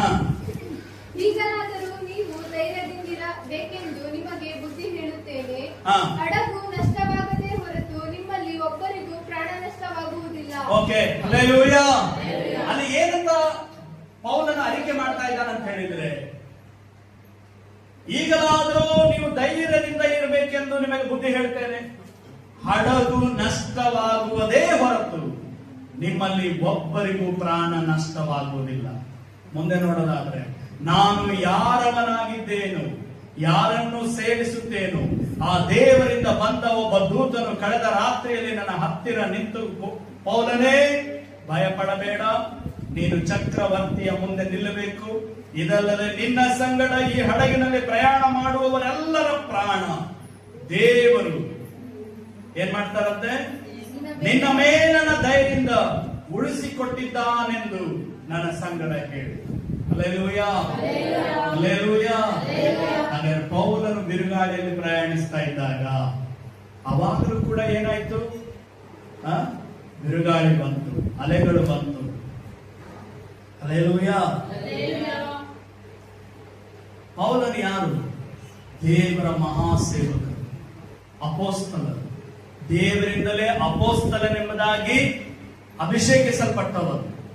ಆದ್ರೆ ಈತನು ಕೂಡ ಕ್ರಿಸ್ತನ ಸೇವೆ ನಿಮಿತ್ತವಾಗಿ ಸೆರೆ ಹಾಕಲ್ಪಟ್ಟವನಾಗಿ ಈಗ ತನ್ನ ಒಂದು ಮಾತುಗಳನ್ನು ಅರಿಕೆ ಮಾಡುವುದಕ್ಕೆ ಚಕ್ರವರ್ತಿಯ ಬಳಿಗೆ ಹೋಗಬೇಕು ಅನ್ಕೊಂಡಾದ್ರಿಂದ ಆ ಸೆರೆಮನೆಯ ಮೇಲ್ವಿಚಾರಕರಾಗಿರುವ ಅಧಿಕಾರಿ ಏನ್ ಮಾಡ್ತಾ ಇದ್ದಾರೆ, ಅವನನ್ನ ಚಕ್ರವರ್ತಿಯ ಮುಂದೆ ಕರ್ಕೊಂಡು ಹೋಗೋದಕ್ಕೆ ಹಡಗಿನಲ್ಲಿ ಪ್ರಯಾಣ ಮಾಡ್ತಾ ಇದ್ದಾರೆ. ಹಲ್ಲೆಲೂಯಾ. ಅದ್ರಲ್ಲಿ ನಡೆದದ್ದೇನು? ಹಡಗು ಕೂಡ ಆ ಹುಚ್ಚು ಗಾಳಿಯ ಹೊಡೆತದಿಂದ, ಬಿರುಗಾಳಿಯ ಹೊಡೆತದಿಂದ ಅದು ಕೂಡ ಒಡೆದು ಹೋಗುವ ಹಾಗೆ ಒಡೆದೇ ಹೋಯ್ತು. ಮುಂದೆ ನೋಡೋದಾದ್ರೆ ಘಟನೆ ಚರಿತ್ರೆಯಲ್ಲಿ ಅಲ್ಲಿ ಮುಂದೆ ಓದುವಾಗ, ಆದ್ರೆ ಪೌಲನರ ಮಾತನ್ನ ಎಲ್ಲರಿಗೆ ಹೇಳಿ ಧೈರ್ಯ ಪಡಿಸ್ತಾ ಇದ್ದಾನೆ. ಏನಂದ್ರೆ, ಹಡಗು ನಷ್ಟವಾಗುವುದೇ ಹೊರತು ನಿಮ್ಮ ಜೀವ, ನಿಮ್ಮ ಪ್ರಾಣ, ಒಬ್ಬರ ಪ್ರಾಣ ಕೂಡ ಏನಾಗೋದಿಲ್ಲ, ನಷ್ಟ ಆಗೋದಿಲ್ಲ. ಹಲ್ಲೆಲೂಯಾ. ನಾನು ಯಾರನ್ನ ಸೇವಿಸ್ತಾ ಇದ್ದೇನೋ ಆ ದೇವರ ಬಳಿಯಿಂದ ಕಳುಹಿಸಲ್ಪಟ್ಟ ದೂತನು ಬಂದು ನನಗೆ ಹೇಳಿದ್ದಾನೆ, ನಿನ್ನ ಮೇಲನ ದಯೆಯಿಂದ. ನೋಡ್ರಿ, ಆ ವಾಕ್ಯ ಬಹಳ ಇಂಪಾರ್ಟೆಂಟ್ ಅಲ್ಲಿ. ಏನಂತ? ನಿನ್ನ ಮೇಲನ ದಯೆಯಿಂದ ಉಳಿಸಿಕೊಟ್ಟಿದ್ದಾನೆ. ಹಡಗಿನಲ್ಲಿ ಪ್ರಯಾಣ ಮಾಡುವವರೆಲ್ಲರ ಪ್ರಾಣ ದೇವರು ನಿನ್ನ ಮೇಲನ ದಯೆಯಿಂದ ಉಳಿಸಿಕೊಟ್ಟಿದ್ದಾನೆ. Hallelujah, hallelujah. ಹಾಗಾದ್ರೆ ಪೌಲನು ಕಂಡಂತ ಈ ಬಿರುಗಾಳಿ ಅಲೆಗಳು, ಆ ಹುಚ್ಚು ಗಾಳಿಯ ಹೊಡೆತ, ಅದರಿಂದ ಏನನ್ನ ಕಲಿಬೇಕಾಯ್ತು ಅಂತ ಹೇಳಿದ್ರೆ, ಅಂದ್ರೆ ಅವನು ಅನುಭವಿಸಿದನೋದ್ರಲ್ಲಿ ಅನುಭವದಲ್ಲಿ ಹೋಗ್ಬೇಕಾಯ್ತು. ಆದ್ರೆ ಒಂದು ಅದರಲ್ಲಿ ಅರ್ಥ ಮಾಡ್ಕೊಳ್ಬೇಕೇನಂದ್ರೆ, ದೇವರ ಉದ್ದೇಶವನ್ನ ಪೂರ್ತಿಗೊಳಿಸದೆ ನಮ್ಮನ್ನ ನಾಶಪಡಿಸುವುದಕ್ಕೆ ಯಾವುದಕ್ಕೂ ಏನಿಲ್ಲ ಸಾಧ್ಯ. ಹಲ್ಲೆಲೂಯಾ. ದೇವರು ತನ್ನ ಉದ್ದೇಶವನ್ನ ಪೂರ್ತಿಗೊಳಿಸುವುದಕ್ಕೆ, ನಮ್ಮನ್ನ ತಡೆ ಮಾಡುವುದಕ್ಕೆ ಬೇರೆ ಯಾವುದಕ್ಕೂ ಕೂಡ ಸಾಧ್ಯ ಇಲ್ಲ ಅನ್ನೋದನ್ನ ನಾವು ತಿಳಿಬೇಕು. ಹಲ್ಲೆಲೂಯಾ. ಅದಕ್ಕೆ ಯೇಸು ಹೇಳಿದ್ರು, ದೇಹವನ್ನ ಕೊಂದು ಆತ್ಮವನ್ನ ಕೊಲ್ಲಲಾರದವರಿಗೆ ಹೆದರಬೇಡ್ರಿ. ಆತ್ಮ ದೇಹ ಎರಡನ್ನೂ ಕೂಡ ನರಕದಲ್ಲಿ ಹಾಕಿ ನಾಶ ಮಾಡಬಲ್ಲ ಆತನಿಗೆ ಹೆದರಿರಿ ಅಂತ ಹೇಳಿ. ಹಲ್ಲೆಲೂಯಾ. ಹಾಗಾದ್ರೆ ಈ ಉಸಿರು ಹೋಗ್ಬೇಕಂತ ದೇವರು ನೇಮಿಸಿದ್ರೆ ಅದನ್ನ ಯಾರು ನಿಲ್ಸಕ್ಕೂ ಆಗಲ್ಲ. ಬೇರೆಯವರು ಈ ಉಸಿರು ತೆಗಿಬೇಕಂತ ಪ್ರಯತ್ನಿಸಿದ್ರು, ದೇವರು ಉಳಿಸ್ಬೇಕಂತ ನಿರ್ಣಯ ಮಾಡಿದ್ರೆ ಯಾರು ಏನ್ ಪ್ರಯತ್ನ ಮಾಡಿ ನಾಶ ಮಾಡಕ್ ಪ್ರಯತ್ನಿಸಿದ್ರು ಅದನ್ನ ನಾಶ ಮಾಡಕ್ಕೆ ಆಗಲ್ಲ. ಹಲ್ಲೆಲೂಯಾ. ಇಲ್ಲಿ ಪೌಲನಿಗೆ ದೇವರು ಹೇಳಿದ್ರು, ನೀ ಚಕ್ರವರ್ತಿಯ ಮುಂದೆ ನಿಂತು ಸಾಕ್ಷಿ ಹೇಳಬೇಕು, ಅಲ್ಲಿದೆ ನೀನು ರಕ್ತ ಸಾಕ್ಷಿ ಆಗ್ಲಿಕ್ಕಿದ್ದೀಯ ಅಂತ. ಹಲ್ಲೆಲೂಯಾ. ಮಾತು ಹೇಳಿದವರು ಯಾರು? ದೇವರು. ಆದ್ರೆ ದೇವರು ಹೇಳಿದ ಮಾತು ನೆರವೇರದಂತೆ ಮಧ್ಯದಲ್ಲಿ ಪ್ರಯಾಣಿಸುವಾಗ ಹಡಗಿನಲ್ಲಿ ಏನಾಗ್ತಾ ಇದೆ? ಬಿರುಗಾಳಿ ಅಲೆಗಳು, ತೂಫಾನುಗಳು, ಹುಚ್ಚು ಗಾಳಿ ಎಲ್ಲ ಹೊಡೆದು ಹಡಗೇ ಒಡೆದು ಹೋಗ್ತಾ ಇದೆ. ಇವರೆಲ್ಲರೂ ಮುಂದೆ ನೋಡೋದಾದ್ರೆ ಅವರೆಲ್ಲರೂ ದೋಣಿಯಲ್ಲಿ ಹಲಗೆಗಳ ಮೇಲೆ ದಡ ಸೇರಿ ಬರ್ತಾ ಇದ್ದಾರೆ. ಕೊನೆಯ ನಂತರ ಅವರಿಗೆ ಮತ್ತೆ ಪ್ರಯಾಣಕ್ಕೆ ಬೇಕಾದ ಅನುಕೂಲಗಳನ್ನು ದೇವರು ಮಾಡಿ ಮುಟ್ಟಬೇಕಾದ ಸ್ಥಳವನ್ನ ಮುಟ್ಟಿ ಚಕ್ರವರ್ತಿಯ ಮುಂದೆ ಪೌಲನ ದೊಡ್ಡ ಒಂದು ಪ್ರಸಂಗವನ್ನ ಮಾಡ್ತಾನೆ. ನಂತರ ಪೌಲನ ಶಿರಚ್ಛೇದನ ಅಲ್ಲಿ ಪೌಲನನ್ನು ಸಾಯಿಸಿಬಿಡ್ತಾನೆ. ಹಲ್ಲೆಲೂಯಾ. ಅಂದ್ರೆ ದೇವರ ಯೋಜನೆ ಏನಾಗಿತ್ತು? ಪೌಲನು ಆ ಚಕ್ರವರ್ತಿಯ ಮುಂದೆ ಅಲ್ಲಿ ಸಾಕ್ಷಿಯಾಗಿ ನಿಲ್ಲಬೇಕಾಗಿತ್ತು. ಹಲ್ಲೆಲೂಯಾ. ಹಾಗಾದ್ರೆ ನಮ್ಮ ಜೀವಿತದಲ್ಲಿ ಕೂಡ ದೇವರು ಏನು ವಾಗ್ದಾನ ಮಾಡಿರ್ತಾರೋ ಆ ವಾಗ್ದಾನನ ದೇವರು ನೆರವೇರಿಸ್ತಾರೆ. ಹಲ್ಲೆಲೂಯಾ. ಆ ವಾಗ್ದಾನಗಳ ಮೇಲೆ ನಾವು ಏನ್ ಮಾಡ್ಬೇಕಂದ್ರೆ, ವಾಗ್ದಾನ ಮಾಡಿದ ಆತನ ಮೇಲೆ ನಮ್ಮ ನಿರೀಕ್ಷೆನಿಟ್ಟು ಭರವಸೆನಿಟ್ಟು ನಾವು ನಿಲ್ಲೋದು ಬಹಳ ಪ್ರಾಮುಖ್ಯ. ಹಲ್ಲೆಲೂಯಾ. ಹಾಗೆ ನಿಂತಾಗ ಅದರ ಮಧ್ಯದಲ್ಲಿ ನಮ್ಮನ್ನ ಗಲಿಬಿಲಿ ಮಾಡುವುದಕ್ಕೆ, ನಮ್ಮನ್ನ ನಿರಾಸೆಗೆ ತಳ್ಳುವುದಕ್ಕೆ ಏನೆಲ್ಲ ಪರಿಸ್ಥಿತಿಗಳು ಬಂದರು ಅದನ್ನ ಜಯಿಸುವಂತೆ ದೇವರು ಖಂಡಿತ ಏನ್ ಮಾಡ್ತಾರೆ, ಖಂಡಿತ ನಮಗೆ ಸಹಾಯ ಮಾಡೇ ಮಾಡ್ತಾರೆ. Hallelujah, hallelujah. ಅದರಿಂದ ಪೌಲನಲ್ಲಿ ಸ್ಪಷ್ಟವಾಗಿ ಒಂದು ಮಾತನ್ನು ಹೇಳ್ತಾನೆ. ಕೊನೆಯದಾಗ ವಾಕ್ಯ ಓದಿ ನಾವು ಮುಗಿಸೋಣ. 20ನೇ ಅಧ್ಯಾಯ ಅಪೊಸ್ತಲ ಕೃತ್ಯಗಳು 20, 22ರಿಂದ 24 ಓದಿ ನಾವು ಪ್ರಾರ್ಥನೆ ಮಾಡಿದ್ದೇವೆ. ಹಲ್ಲೆಲೂಯಾ. ಅದನ್ನು ಹೇಳ್ತಾನೆ, ಪ್ರಾಣವನ್ನು ಉಳಿಸಿಕೊಳ್ಳುವುದೇ ವಿಶೇಷ ಎಂದು ನಾನು ಎಣಿಸೋದಿಲ್ಲ. ಹಲ್ಲೆಲೂಯಾ. ದೇವರಲ್ಲಿ ನಮ್ಮ ಭರವಸೆ, ನಮ್ಮ ನಿರೀಕ್ಷೆ, ನಾವು ದೃಢವಾಗಿ ನಿಂತಾಗ ದೇವರು ತಕ್ಕ ಸ್ಥಳದಲ್ಲಿ ನಮ್ಮನ್ನು ಸೇರಿಸ್ತಾರೆ. ಅಲ್ಲೇ ಮೊದಲನೇ ಶಿಷ್ಯರು ಕಂಡ ಬಿರುಗಾಳಿ ಯೇಸು ಯಾರು ಅನ್ನೋದನ್ನು ತಿಳಿಯುವಂತ, ಯೋನನು ಕಂಡಂತ ಬಿರುಗಾಳಿ ದೇವರು ನೇಮಿಸಿದಂತ ಸ್ಥಳಕ್ಕೆ ನಡೆಯಲೇಬೇಕನ್ನೋದನ್ನ ಅದು ತೋರಿಸ್ತದೆ. ಇನ್ನು ಮೂರನೇದಾಗಿ ಪೌಲನು ಕಂಡಂತ ಬಿರುಗಾಳಿ ಅದು ಏನ್ ತೋರಿಸ್ತದೆ, ದೇವರ ಉದ್ದೇಶ, ಕರ್ತನ ಉದ್ದೇಶವನ್ನು ಪೂರ್ತಿಗೊಳಿಸುವುದಕ್ಕೆ ಯಾವುದು ತಡೆ ಮಾಡಕ್ಕೆ ಸಾಧ್ಯ ಇಲ್ಲ ಅನ್ನೋದನ್ನ ತೋರಿಸ್ತದೆ. ಹಲ್ಲೆಲೂಯಾ. ನಮ್ಮ ಜೀವಿತಗಳಲ್ಲಿ ಕೂಡ ದೇವರ ಮಹಿಮೆಯನ್ನು ಕಾಣುವುದಕ್ಕೆ ಕೆಲವು ವೇಳೆ ಬಿರುಗಾಳಿ ನಿನ್ನಲ್ಲಿ ಬಂದಿರಬಹುದು. ಕೆಲವು ವೇಳೆ ನೀನು ದೇವರು ನೇಮಿಸಿದ ಸ್ಥಳದಲ್ಲಿ ನೀನು ಇಲ್ಲದೆ ಇರೋದ್ರಿಂದ, ದೇವರು ನೇಮಿಸಿದ ಸ್ಥಳದಲ್ಲಿ, ಜಾಗದಲ್ಲಿ, ದೇವರ ಹಾದಿಯಲ್ಲಿ ನಡಿಬೇಕಂತ ಬಿರುಗಾಳಿಯಲ್ಲಿ ನಿನ್ನನ್ನು ದೇವರ ಹಾದು ಹೋಗಕ್ಕೆ ಬಿಟ್ಟಿರ್ಬೋದು. ಮೂರನೆಯದು ಪೌಲನು ಹೇಳುವ ಹಾಗೆ, ಪೌಲನು ಅನುಭವಿಸಿದಂತ ಬಿರುಗಾಳಿ ಅಂತೆ ನಮ್ಮ ಜೀವಿತದಲ್ಲಿ ಬಂದಂತ ಬಿರುಗಾಳಿ ಕೂಡ ಅದು ದೇವರ ಮಾತನ್ನ, ದೇವರ ಉದ್ದೇಶವನ್ನ ಪೂರ್ತಿಗೊಳಿಸುವುದಕ್ಕೆ ಯಾವ ಬಿರುಗಾಳಿ ಕೂಡ ತಡೆಯಕ್ಕೆ ಸಾಧ್ಯ ಇಲ್ಲ ಅನ್ನೋದನ್ನ ತೋರಿಸುವುದಕ್ಕೆ ಆ ಬಿರುಗಾಳಿ ಬಂದಿದೆ. ಅಂತ ಬಿರುಗಾಳಿ ನಿಮ್ಮ ಜೀವಿತದಲ್ಲಿ ಕೂಡ ಬಂದಿರಬಹುದು, ಬರಬಹುದು. ಆದ್ರೆ ನಾವು ದೇವರ ಮಾತಿನಲ್ಲಿ ನಿಂತಾಗ ದೇವರು ದೊಡ್ಡ ಕಾರ್ಯ ಮಾಡ್ತಾರೆ. ಎಲ್ಲರೂ ಅರಿಕೆ ಮಾಡಿ ಒಪ್ಪಿಸಿಕೊಳ್ಳೋಣ. ನೀನು ದೇವರ ಮಹಿಮೆಯನ್ನು ಮರೆತು ಹೋದಾಗ ನೀನು ಬಿರುಗಾಳಿಯ ಅನುಭವಕ್ಕೆ ಹೋಗ್ತೀಯ. ನೀನು ದೇವರ ಮಾರ್ಗವನ್ನು ಬಿಟ್ಟು ಲೋಕದ ಮಾರ್ಗವನ್ನು, ನೀನು ನಿನ್ನಿಷ್ಟದ ಮಾರ್ಗವನ್ನು ಅನುಸರಿಸೋದಾದ್ರೆ ಬಿರುಗಾಳಿಯಲ್ಲಿ ನೀನು ಹಾದು ಹೋಗ್ಬೇಕಾಗ್ತದೆ. ನೀನು ದೇವರ ಉದ್ದೇಶವನ್ನ ಹೊಂದಿದಾಗಲೂ ಕೂಡ ಅದರ ನಡೀತಾ ಇರುವಾಗ